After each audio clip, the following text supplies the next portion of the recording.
bersama PUPR, sigap membangun negeri. Halo Sobat PU, jumpa lagi dengan saya Novi Nerliana dalam podcast Sigap Membangun Negeri. Kali ini episode yang sangat menarik untuk kita simak, terutama di musim penghujan yang sudah mulai kita rasakan akhir-akhir ini.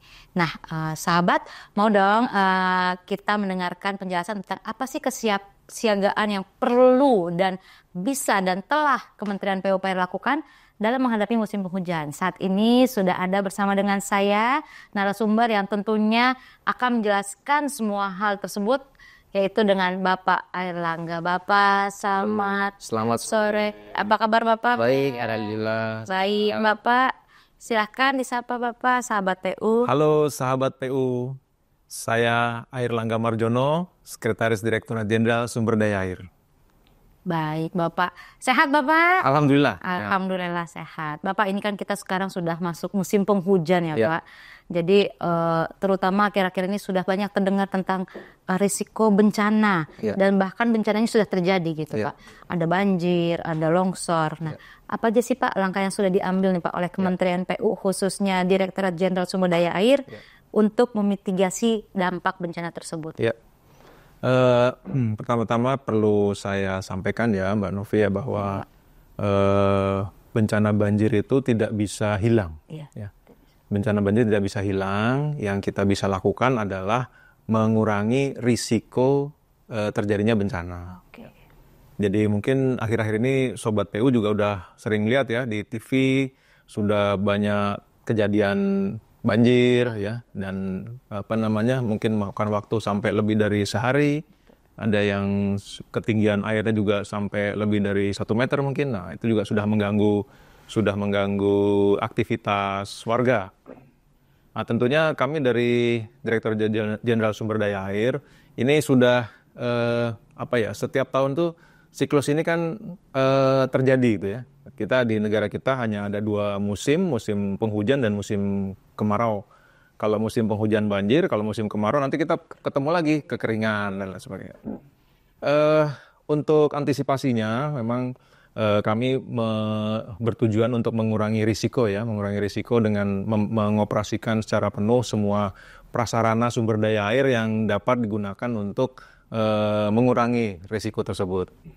Awalnya kita setiap tahun itu melakukan identifikasi, survei, dan menginventarisasi kondisi tanggul. Jadi banjir itu kan umumnya terjadi dari tanggul yang meluap ya, tanggul sungai yang meluap itu kita punya tanggul sepanjang 32.000 ya, tanggul 32.749,47 km serta saluran drainasenya di beberapa kabupaten dan kota di Indonesia.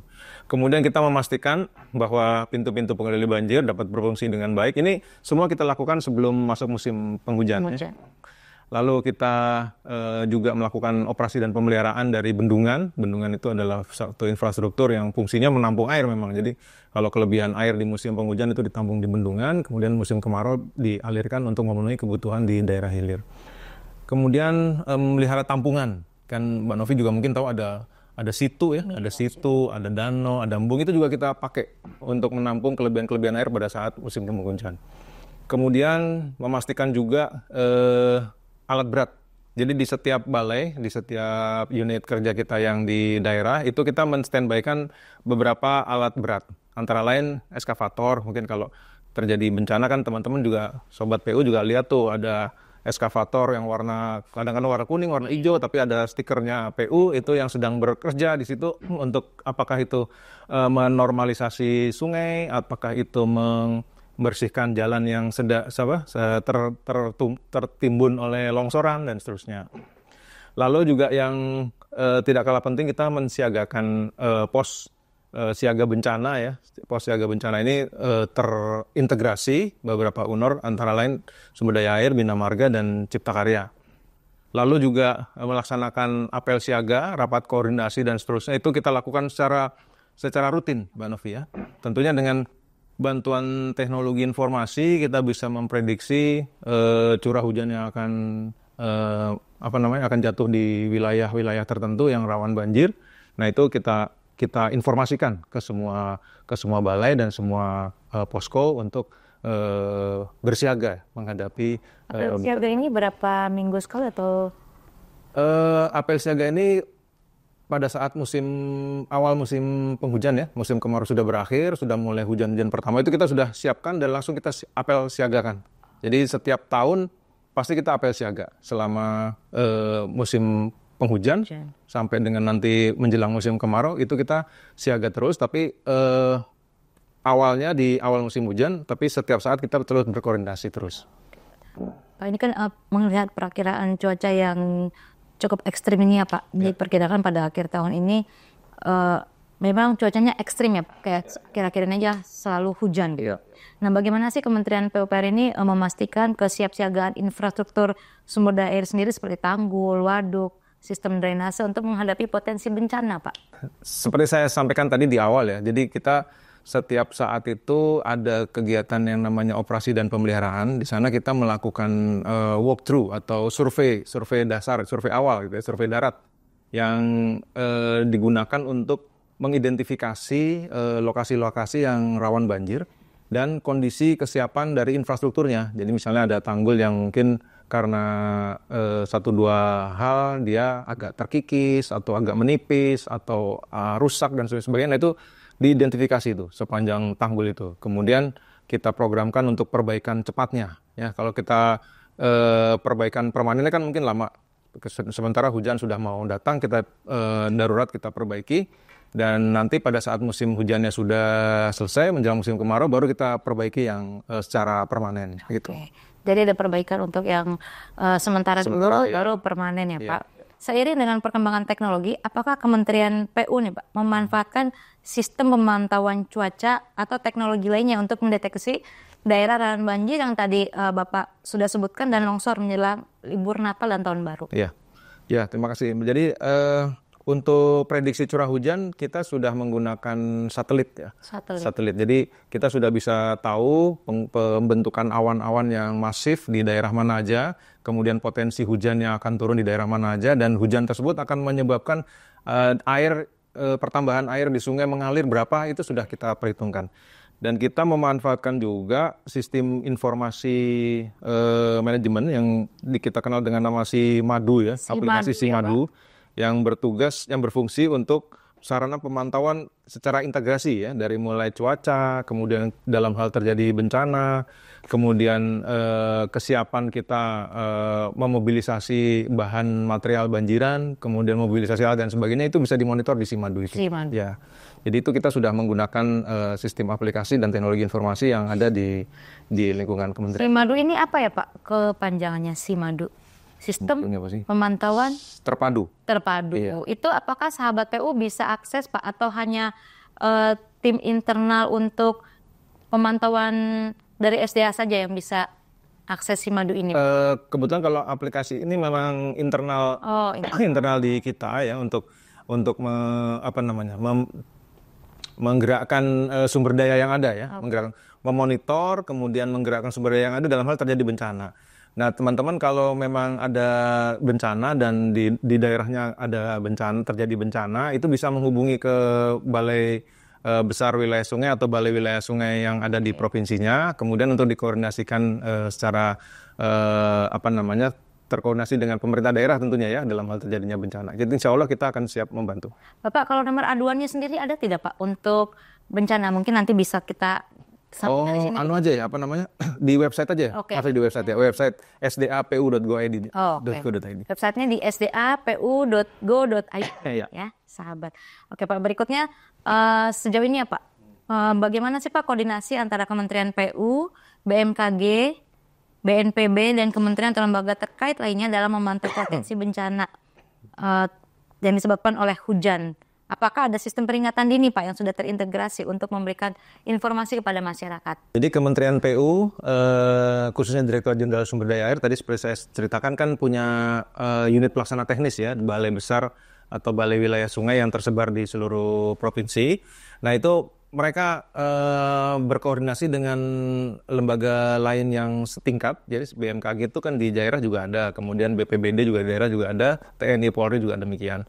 Itu mereka pertama pasti apel siaga bencana tadi, seperti tadi ya, apel siaga bencana, kemudian membangun komunikasi dan posko bersama dalam hal nanti terjadi bencana, mudah-mudahan enggak, itu mereka akan bisa bergerak dengan cepat, dengan didukung dengan peralatan yang ada dan material yang sudah standby.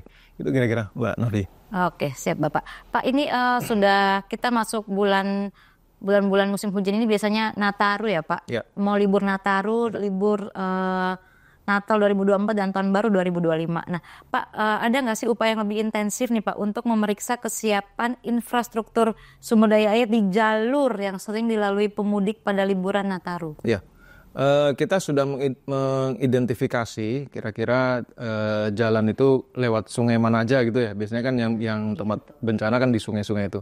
Kita sudah identifikasi dan sudah kita siapkan alat-alat peralatan yang mendukung dalam hal terjadi bencana, misalnya eskavator sampai pompa air mobile pump yang dalam kapasitas besar itu juga sudah kita siapkan di titik-titik itu.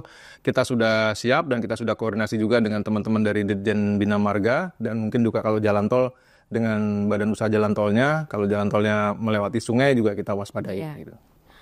Oke, Pak, kalau dengan instansi seperti BPBD, Polri, TNI untuk memastikan respon yang cepat dalam penanggulangan bencana itu seperti apa, Pak? Ya, jadi memang kalau misalnya terjadi bencana itu, yang pertama kali ditangani adalah penduduknya ya, masyarakat yang terdampak bencana. Nah itu mungkin kan harus ada evakuasi dan lain sebagainya ya. Kalau itu mereka itu dari TNI, Polri, BPBD dan lain sebagainya itu mengevakuasi. Nah nanti pada saat bencana itu memang mempengaruhi prasarana kita, ada ya tanggul yang jebol atau tanggul yang rusak dan seterusnya, baru kita tangani dengan yang tadi darurat tadi, kita tangani dengan darurat. Nanti air yang sudah keburu masuk ke pemukiman itu kita pompa. Nah nanti setelah semuanya kering kembali normal, baru masyarakat yang tadi sempat dievakuasi baru dikembalikan lagi. Jadi kerjasamanya memang harus sangat intensif dan komunikasi gitu ya. Jadi kalau terjadi bencana, masyarakatnya dulu yang dikasih dievakuasi dulu, dibantu makanan atau minuman. Nah itu kan BPBD dan TNI. Kita perbaiki, kita keringkan, baru mereka kembali lagi. Oke, betul. Jadi pertama pasti masyarakat terdampaknya dulu. Iya, yang masyarakatnya dulu yang dievakuasi.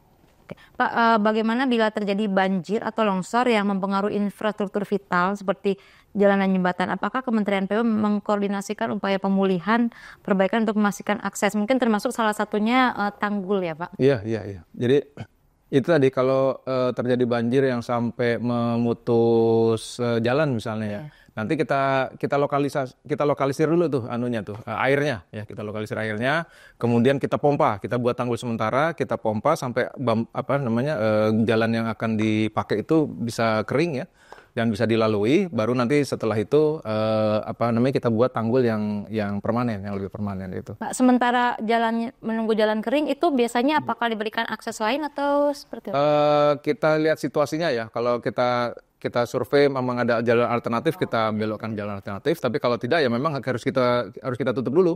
Kita tutup dulu. Mungkin ya ada kemacetan sampai dengan dia kering kembali gitu ya. Okay. Tapi tetap kita berusaha untuk bisa dilalui secepatnya lah gitu. Wah ini sudah banyak nih Pak kita nih sharing-sharingnya nih Pak. Satu lagi nih Pak terakhir. Apa sih Pak pesan yang ingin Bapak sampaikan kepada sahabat PU terkait dengan kesiapsiagaan menghadapi cuaca ekstrim dan bencana pada libur Natal 2024 dan Tahun Baru 2025. Mungkin banyak yang mau liburan. Iya. Yang penting pertama yang sangat mendasar ya, kita harus menjaga sungai-sungai kita ya. Pastikan sungai-sungai kita kapasitasnya masih seperti dulu yang bisa menampung air debit banjir dan seterusnya. Kemudian tidak membuang sampah di sungai itu. Dan untuk yang berpergian keluar kota atau keluar daerah, mohon juga bisa memonitor cuaca ya. Saya kira monitor cuaca kan dari gadget masing-masing tidak terlalu susah. Mana-mana yang daerah-daerah yang rawan hujan atau hujan dengan hujan dengan intensitas yang tinggi itu juga sudah teridentifikasi ya. Kalau bisa sih kita hindari gitu ya, berangkat lebih cepat atau berangkat agak lebih menunda perjalanannya sampai cuacanya betul-betul mendukung gitu. Saya kira itu yang bisa kita. Jadi kita tetap lihat dulu kondisi cuaca ya Pak ya. Iya. Nah sahabat, bagaimana, sudah cukup tercerahkan bukan dengan obrolan dengan Pak Airlangga tadi. Jadi kita sudah tahu apa yang sedang dikerjakan, telah dikerjakan dan akan dikerjakan oleh Kementerian PU dalam menghadapi bencana di musim penghujan kali ini. Oke, kalau gitu jangan lupa terus ikuti podcast Sigap Membangun Negeri persembahan Kementerian PU dan follow medsos PU di bawah ini. Dadah. Negeri.